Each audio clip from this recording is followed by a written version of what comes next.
Hello, y'all. Welcome back to the YouTube channel called Walk With Me. Today's video is about temptation. We're going to talk about the nature of temptation. And I'm sorry if it's hard to hear me because I'm walking outside. I truly apologize for that, but just to realize that temptation has one goal. There's one goal behind temptation. One thing that it's trying to do, and it's very simple. It's no great complex thing. Temptation is a pretty simple thing, though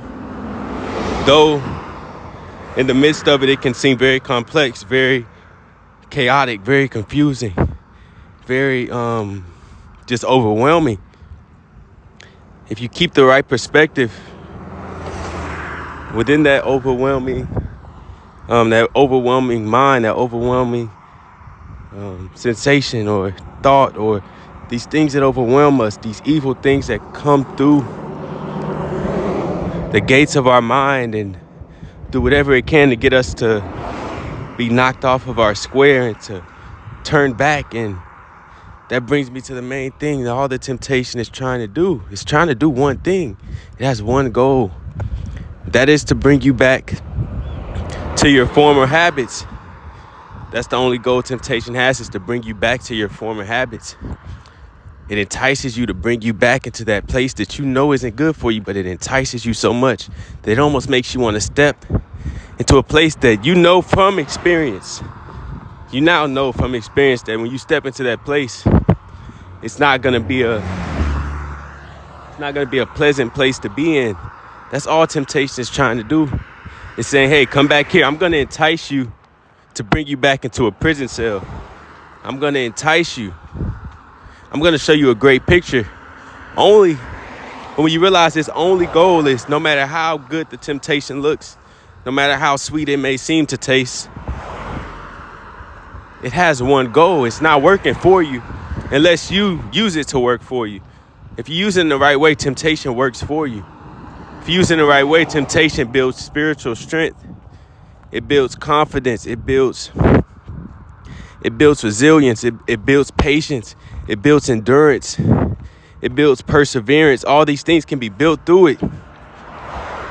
But if you give in to it, as in you start walking towards the temptation, if you start acting on the temptation, it's only going to lead you into the place that the only place that temptation can lead, if you give into it, is a bad, dark place. That's the only place it can lead to. And you have to keep reiterating these thoughts in your mind. You have to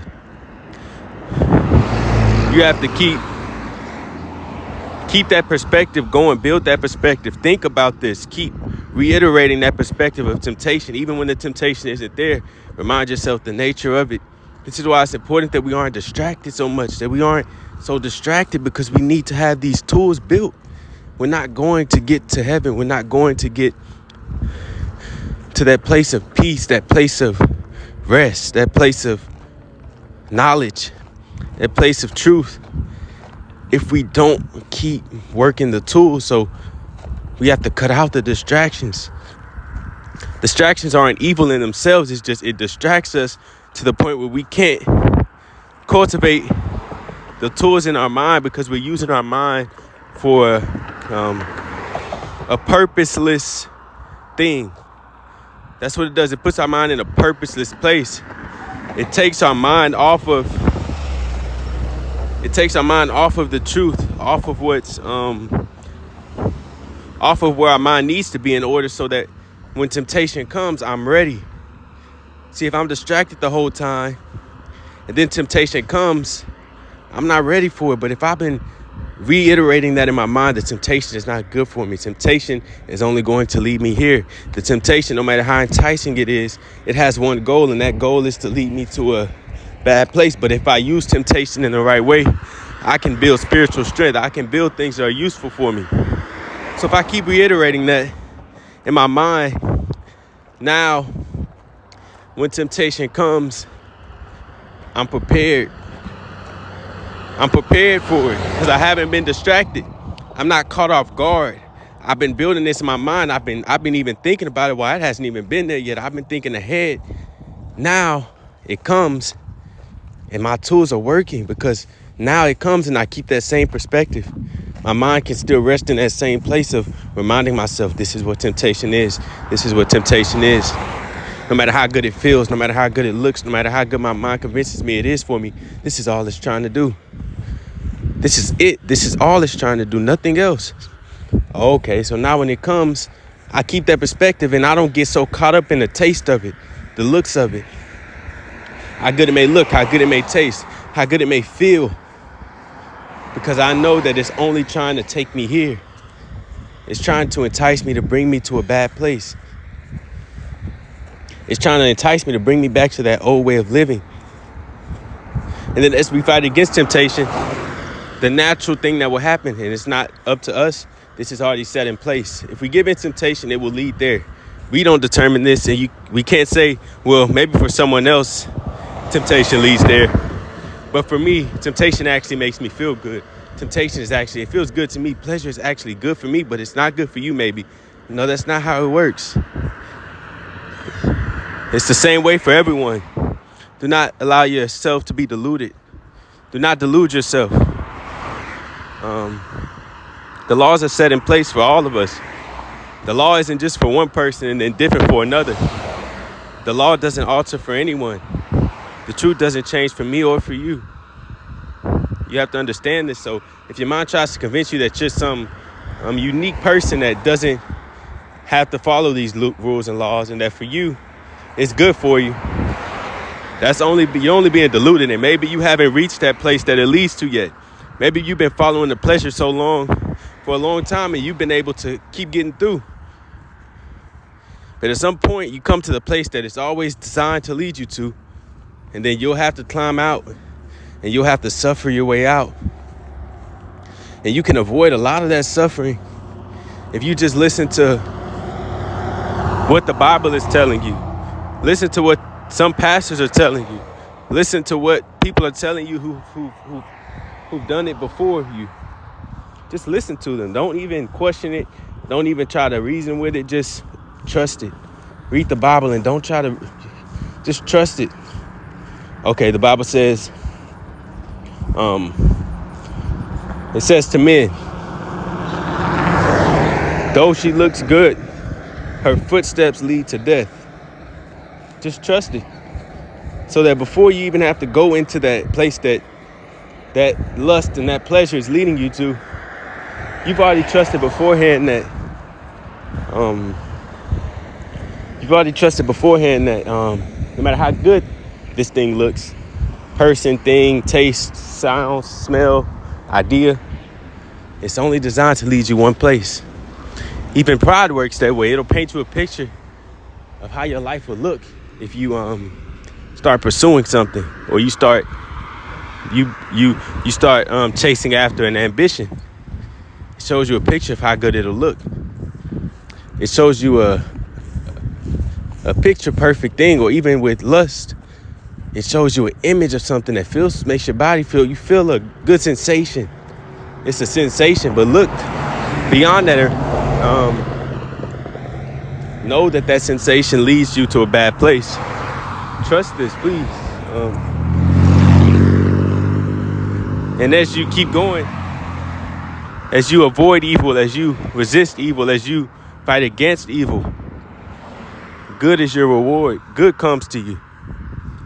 Good is there. Good is revealed underneath all that evil, all that pleasure that's distracting you from it.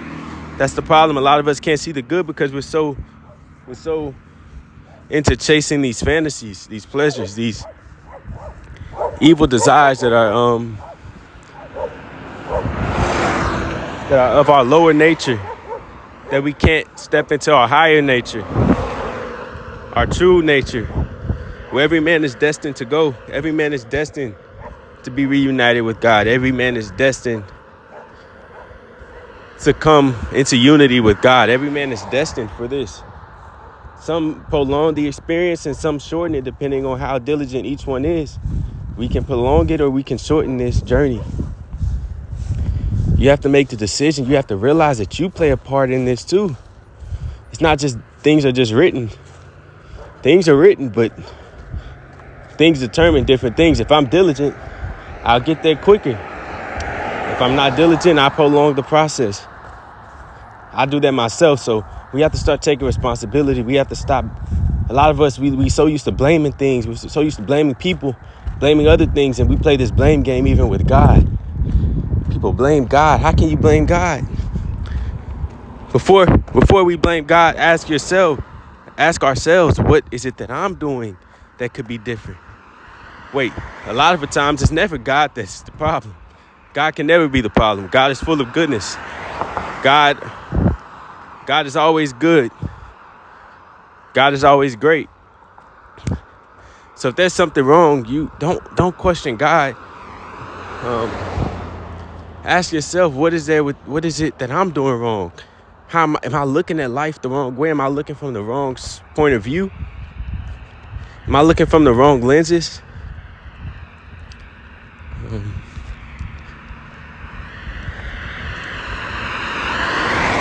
And as we press forward, as we fight against the devil, the evil one is that one that wants to return to those old evil desires. The devil isn't the same for everyone. It's not a creature outside of us. It's within each and every one of our minds. We all have our own evil one. But the evil one has the same nature in all of us. The nature to bring us back to our old ways, to bring us back and tempt us, to bring us back into those old habits, to just entice us, to trap us. So the devil isn't somewhere outside. He has no power in the physical. He's all in the minds of people. Some of us are unaware of him because we're doing everything he wants us to do. Some of us are quite aware of him because he really shows himself whenever you break away from those things that he wants to do. In the Bible, it says the devil sinneth from the beginning. The devil sinneth. So the one that sins, that is the devil.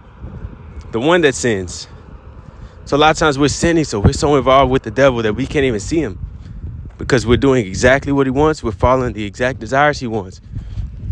But the moment we step out and we try to break away, here comes the fear. Here comes the doubt. Here comes the chaos in the mind. Here comes the overwhelming feelings. Here comes the overwhelming thoughts. Here comes the ideas that scare you. Here comes things that project themselves outwards that are actually inward, trying to trick you to think that the outward thing is the problem. But it's always within. The problem is always within. It's never outside of you. Do not be deluded. That's what the devil wants to trick us to, into thinking that thing is the problem, or the thing on the outside is the problem, or what my eyes perceive to see is not what my eyes perceive to see, but it's what my mind has projected onto what I see. So that's the problem. The problem is within me. The evil is within me. The devil is within. Heaven is within. All these things are within. They're nowhere else outside. That's what the devil wants to convince you, that it's somewhere else. As long as he can keep your idea of these things on the outside, you'll never go to where you need to go, which is on the inside. We need to go and travel onto the inside of ourselves. We don't have to travel somewhere outside. We don't have to fly into the sky to get to heaven. We don't have to dive deep into the earth to get to hell and go underneath. All we have to do to get to hell is make certain actions, make certain decisions, and we go right there. It's crazy how a lot of us don't even realize this is the hell that he's talking about. It's unpleasant. This life shouldn't be this way. We've normalized it so much that we become desensitized to the fact that we're just suffering every day and just acting like it's normal. That we're just constantly in fear. We're constantly in anxiety. We're constantly in these states, and we just act like it's normal now. We're so desensitized to it. But this can't be. This isn't how things should be. Things shouldn't be this way. We shouldn't become comfortable with things remaining this way. So I ask of you to begin to do the work. We know what we need to do, and we know what we shouldn't do, and we know what we should cut off, and we know what we shouldn't. Most of the time. Sometimes we don't, that's true. But a lot of us know exactly what we shouldn't do. But we refuse to stop. And if you're at least trying, that's where it starts. It starts with the effort to try. You have to start somewhere. You could fail 1,000 times at doing it, but eventually you'll get it right. And once you get it right, here comes more to learn. And you'll fail 1,000 times at living up to this higher thing you're trying to do. But then you get it right. Then once you get that right, here comes more challenges. And you do that, fail 1,000 times again. But then you get it right. It's a constant progression that we're working towards. Thank y'all for listening. Y'all have a good one.